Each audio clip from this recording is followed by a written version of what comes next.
এই সিদ্ধান্তটি এখন আপনাদের সামনে তুলে ধরবেন সংসদের বিদলীয় শিক্ষক এবং বাংলা নাগরিক পার্টির ন্যাশনাল নাগরিক পার্টি এনসিপির আহ্বায়ক নাহিদ ইসলাম এমপি এখন আপনাদের সামনে এই সিদ্ধান্তগুলো তুলে ধরছে। বিসমিল্লাহির রহমানির রহিম। প্রিয় সাংবাদিক ভাই বোনেরা এবং প্রিয় দেশবাসী, আসসালামু আলাইকুম। আজকে 11 দলের বৈঠকে মাননীয় বিরোধী দলীয় নেতার সভাপতিত্বে ওনার এই মিন্টু রোডস্থ বাসভবনে যে বৈঠকটি অনুষ্ঠিত হয়েছে, তো সেখানে আমাদের প্রধান আলোচনার বিষয় ছিল যে রাষ্ট্রপতি নির্বাচন, যেটা নিয়ে সারা দেশে এখন আলোচনা হচ্ছে। আমাদের কাছে মনে হয়েছে রাষ্ট্রপতি নির্বাচন এটি বাংলাদেশের সাংবিধানিক এবং রাজনৈতিকভাবে অত্যন্ত গুরুত্বপূর্ণ একটি ইস্যু। এই সময়ের জন্য আমরা অত্যন্ত গুরুত্ব সহকারে এই আলোচনা করেছি। আলোচনায় অনেকগুলো বিষয় এসেছে, বিশেষত বিএনপি সরকারের নির্বাচন পরবর্তী তাদের যে অবস্থান, আমাদের গণভোটের যে আমাদের প্রতিশ্রুতি জুলাই সনদ, সেই বিষয়গুলো নিয়ে পরবর্তীতে এই সরকারের দ্বিচারিতা। আপনারা জানেন যে আমরা যে জুলাই সনদ রচিত হয়েছে ঐক্যমত্য কমিশনে দীর্ঘদিন ধরে আলোচনা করে, সেখানে কিন্তু রাষ্ট্রপতি নিয়ে অনেক আলোচনা হয়েছে। রাষ্ট্রপতি নির্বাচন কিভাবে হবে সেটার একটা নতুন ফর্মুলা প্রস্তাবিত হয়েছিল, যাতে আমরা সকলে মিলে একটা সর্বজন গ্রহণযোগ্য রাষ্ট্রপতি নির্বাচিত করতে পারি। সেই নির্বাচন প্রক্রিয়াও সংশোধনের প্রস্তাব এসেছিল এবং ক্ষমতার ভারসাম্যের জায়গায় রাষ্ট্রপতির ক্ষমতা আরও কিভাবে বাড়ানো যায়।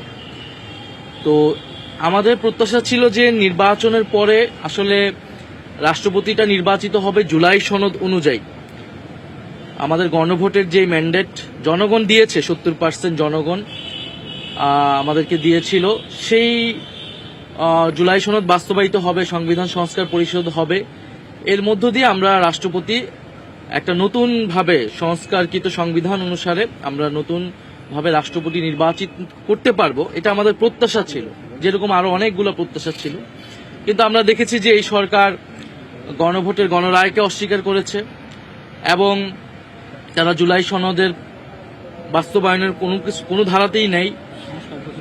সংস্কার পরিষদের শপথ তারা নেয়নি, অধিবেশন ডাকেনি এবং সকল প্রতিষ্ঠানকে তারা দলীয়করণ করছে, নির্বাচন কমিশনকে দলীয়করণ করছে। আমাদের যেটা বিএনপির গত 16 বছর আমাদের যে লড়াই ছিল যে শান্তিপূর্ণভাবে ক্ষমতা হস্তান্তর যাতে হয়, সেটার জন্য সবচেয়ে গুরুত্বপূর্ণ তত্ত্বাবধায়ক সরকার, নির্বাচন কমিশন। তা আমরা দেখলাম যে এই সরকারও আসলে পুরনো স্বৈরতন্ত্রের পথে হাঁটছে। বাংলা কিউআর যেখানে নগদ পেমেন্ট সেখানে সারা দেশে 10 লাখেরও বেশি মার্চেন্টে নগদে পেমেন্ট করুন খুব সহজে।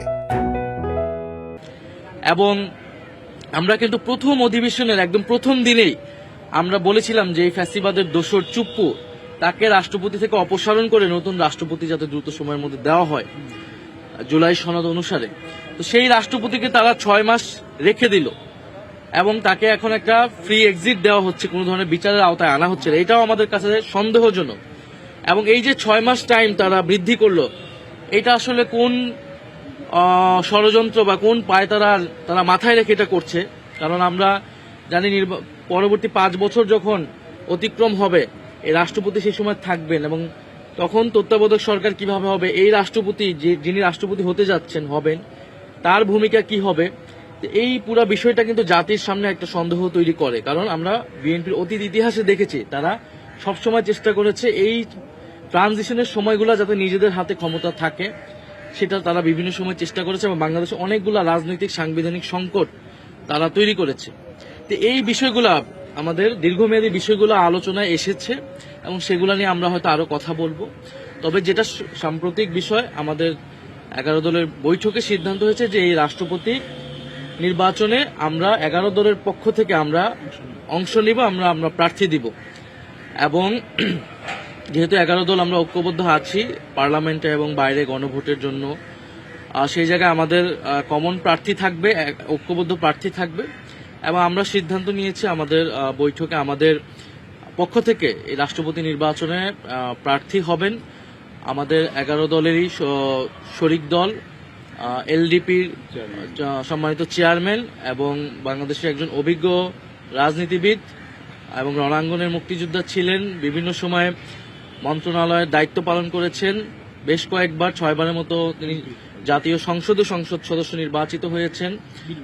এবং বীর বিক্রম মুক্তিযোদ্ধা কর্নেল অলি আহমদ, উনি 11 দলের পক্ষ থেকে রাষ্ট্রপতি পদে প্রার্থী থাকবেন 11 দলের। আমরা মনে করি দেশের এই যে সংকট একটা চলছে, এই সময় দেশের যে ধরনের অভিভাবকত্ব প্রয়োজন, রাষ্ট্রপতি হিসেবে আমরা মনে করি কর্নেল অলি আহমেদ উপযুক্ত এবং ওনার অভিভাবকত্বে বা ওনার নেতৃত্বে এই সংকটগুলো নিরসন হওয়া সম্ভব বলে আমরা মনে করি।